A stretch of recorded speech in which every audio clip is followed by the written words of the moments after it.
Muitas pessoas se interessam por aprender comunicação não violenta porque sabem que a CNV pode ser útil nos relacionamentos dela no trabalho, com a família, né, com a esposa, com o marido. Mas, gente, cada vez mais pessoas têm vindo conversar comigo sobre empatia num nível mais amplo, sobre como trabalhar a comunicação não violenta num nível social para discutir assuntos polêmicos.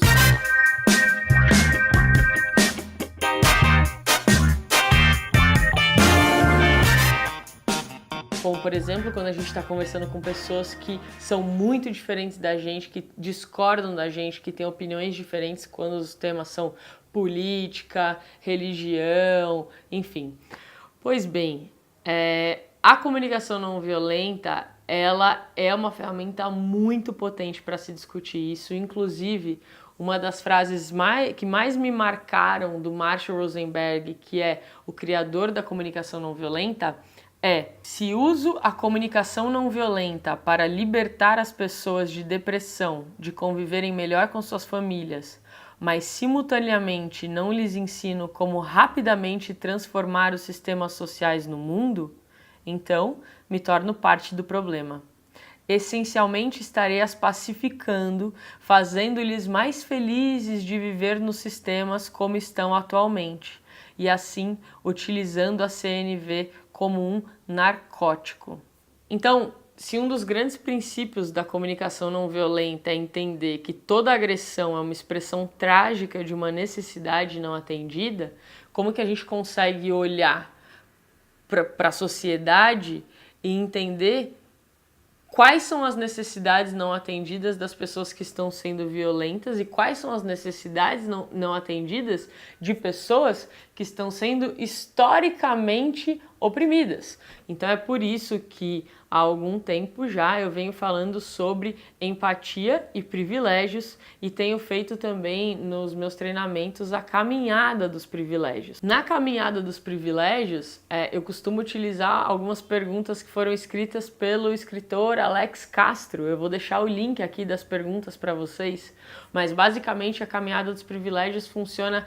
Todo mundo do workshop faz uma fila, né? Fica um do lado para o outro e aí eles vão respondendo 30 perguntas. Então, se eles correspondem ao que está escrito ali naquela pergunta, eles dão um passo para frente ou para trás.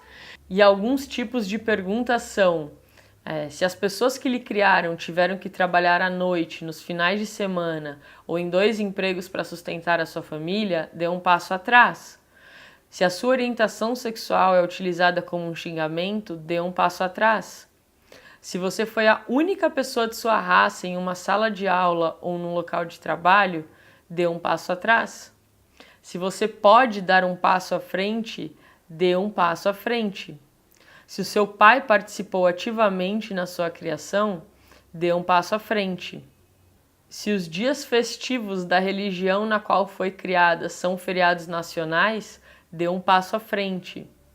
Se você já teve que escolher entre carreira e ter filhos, dê um passo atrás. E aí o mais interessante é que no final, né, então as pessoas formam, né, algumas pessoas ficam bem atrás, outras ficam mais na frente, e a gente faz essa discussão de entender na sociedade em geral quem são as pessoas que ficam mais à frente, quem são as pessoas que ficam mais atrás. E aí sempre lembrando, né, que se a partir daquele resultado, se as pessoas precisassem apostar uma corrida, pode ser que a pessoa que está aqui atrás consiga chegar à frente de quem iniciou a corrida estando mais à frente.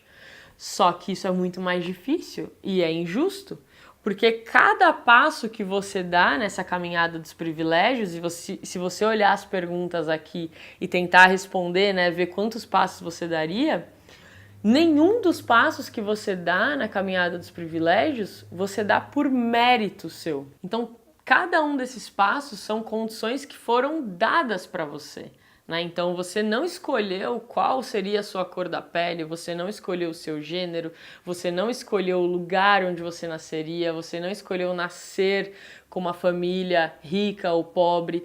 Então, cada uma dessas perguntas revelam privilégios e que geralmente são coisas que são invisíveis pra gente. Porque como foram coisas que a gente não escolheu, a gente tende a não olhar. É claro que uma sociedade, ela acaba ajudando muito mais quem nasce com mais privilégios. Então, as pessoas que terminam a caminhada mais à frente têm muito mais dificuldade de entender sobre privilégios do que quem está lá atrás, porque quem sofre opressões no dia a dia sente isso na pele. E então eu acho que o Marshall Rosenberg, quando ele criou a comunicação não violenta, não violência não quer dizer não posicionamento. A gente tá cego para essas injustiças sociais é algo muito perigoso, né? Porque aí a gente estaria então usando a comunicação não violenta sempre como um narcótico. Porque eu posso ser uma pessoa extremamente privilegiada e daí quando eu vejo alguém que está lutando por direitos de uma galera que está sendo oprimida, eu posso falar, ah lá, desse jeito, sem ser empático não vai conseguir nada, tem que ter mais empatia.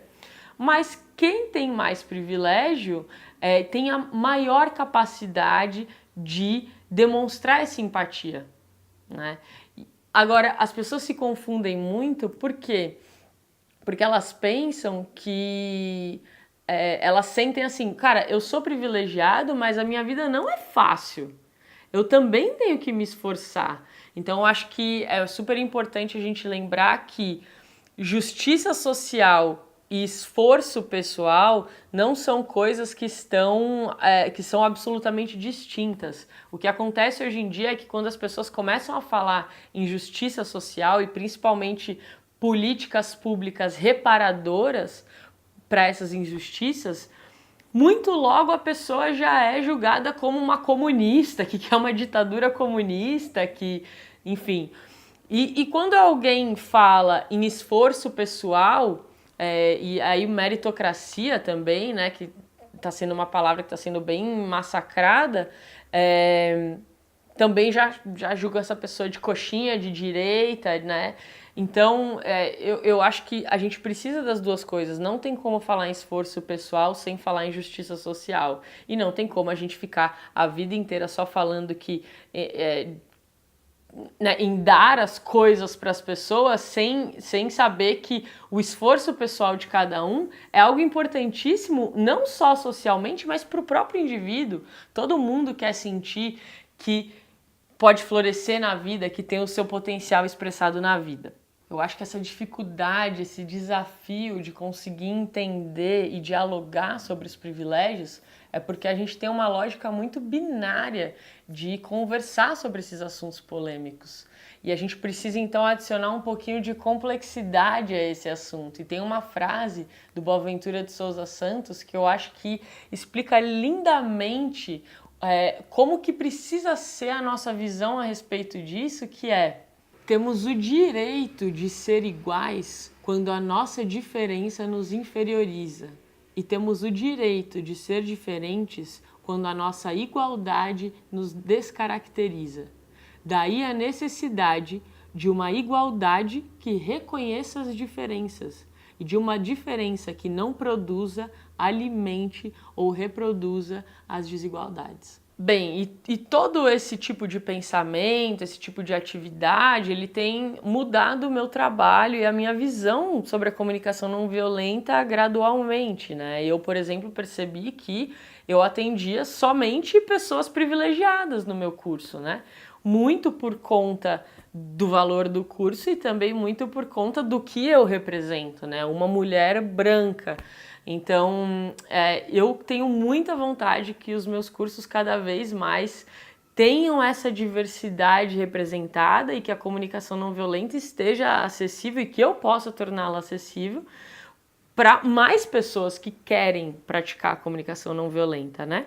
Então, nessa última turma do Caminho da Comunicação Autêntica, eu acabei fazendo uma seleção de bolsas sem muitos critérios, e também peguei 10% das inscrições e eu doei para organizações que eu acredito que estão fazendo um belíssimo trabalho em empoderar pessoas que geralmente são oprimidas. Então eu doei uma parte do dinheiro para uma organização chamada Não Me Calo, que é um coletivo feminista, e também para o coletivo de Jeje, que tem à frente a Jaque Conceição, que oferece inúmeros cursos online sobre feminismo e sobre o movimento negro.